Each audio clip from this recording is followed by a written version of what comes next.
See, chat, it's kind of been a long time when talking about my history. I know a lot of us grow in different ways, but regarding the history of me, the history that I have been in before, I just feel in tune with history. Yet I feel a lot of like mellow sadness. It just feels like weird seeing as like how I've developed over time online and like also offline too, and how trends around me also have changed.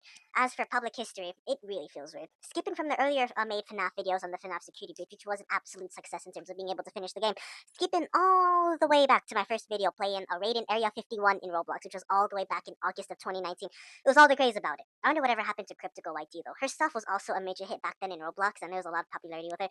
I got to meet her directly, though I wonder what's happened to her today, as I think things have kind of calmed down. But if Cryptical YT is calling this, please definitely take a comment here, maybe DM me personally, as well. I was one of your players in that game long ago.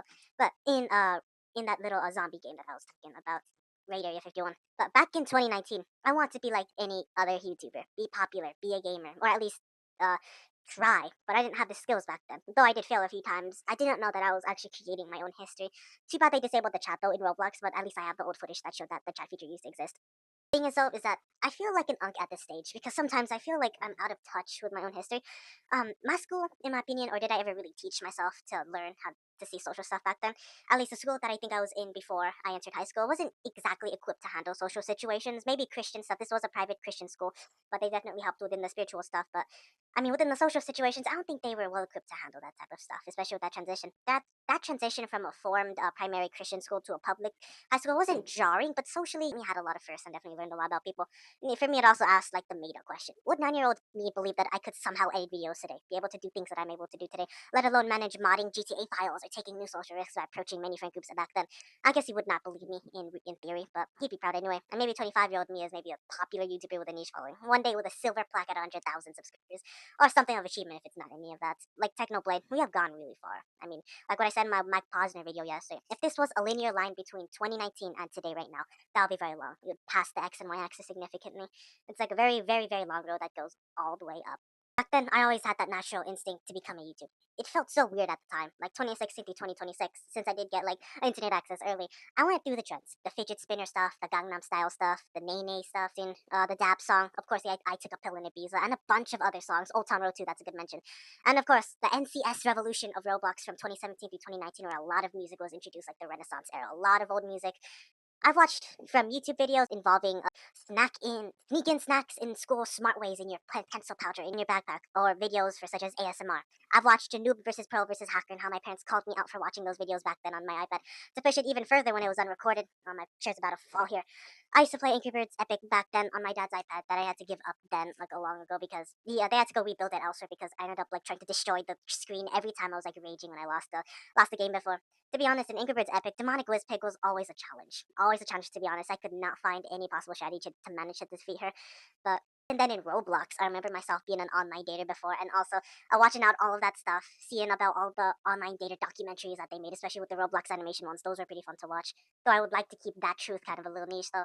I definitely watched Nickelodeon back then. The big one definitely goes toward iCarly, SpongeBob, most importantly, Gravity Falls. We're taking that too. Absolutely. And maybe a mention to Loud House, so I didn't watch that as often. And Gumball, these shows. And these were so fun to watch back then, though I did watch them very unequally. I remember one night with my sister when I was in like kindergarten. She was in the same high school that I was in. We both watched an episode of Gravity Falls with a bunch of taquitos that my mom got me. And she used it in the toaster, if I remember. But I can't remember every song back then. But 2019 Old Town Road was absolutely a hit. I also enjoyed it, but to push it to maximally and straight into my past, I remember one time with my sister in her room when I was playing some sort of monkey banana game on my iPad. I don't remember what it was. Remember all of these mess of memories. Back then, I really did make a lot of good friends, though. I'll be really honest with that, especially in school, and let alone Roblox too. I remember back then in Counts in Brookhaven, Counts in all of the popular games, and maybe some of the trade games too. And I'm not gonna name all of them since I don't have time, but you guys know I even had Builders Club for a while too. I've been on Roblox for such a long time, even though I don't play it today as much. Because at this point, I feel like an internet historian in my high school. It feels so weird because others my age are just being allowed their phones, barely finding out how the internet exists and navigating under the internet guidance of their own parents.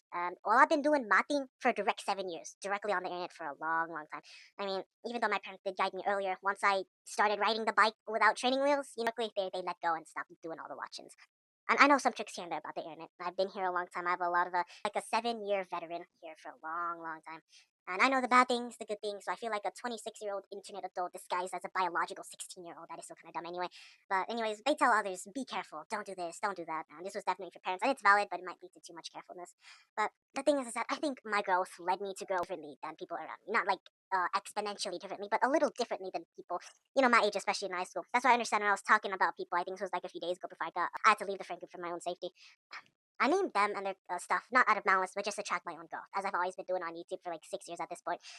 They ended up sending me to the dean, though I think they probably misinterpreted like my videos and stuff. Like I'm not here to stalk people or destroy narratives, so they probably thought I was meaning some malice intention. Probably sent me to the dean as a result. But in reality, this is just my evolution. I am not here to stalk on people.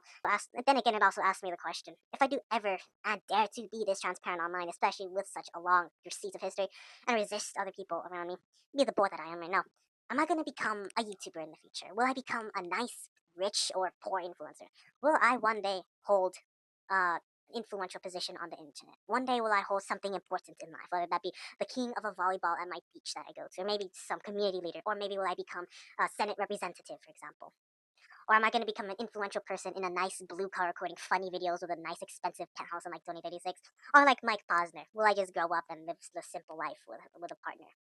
If I don't become famous in the traditional sense and maybe make a hit song, or maybe do something in the public sector if it's not singing, or if I don't earn as much money, I guess an alternate way that I would do is that I guess I choose to live with a partner. It would sound happier anyway if all my capitalist adventures fell on me. Because at the same time, when talking about school, is that I'm 9 years older and my grandma ain't here no more. I moved out of full time gaming and kind of moved out into real life. But now I just want to live my life as I want to. I only got this one life, and only one life in high school. So I'll give this time that I have in high school toward the invisible students because they got me back on this mic saying, all I know are says.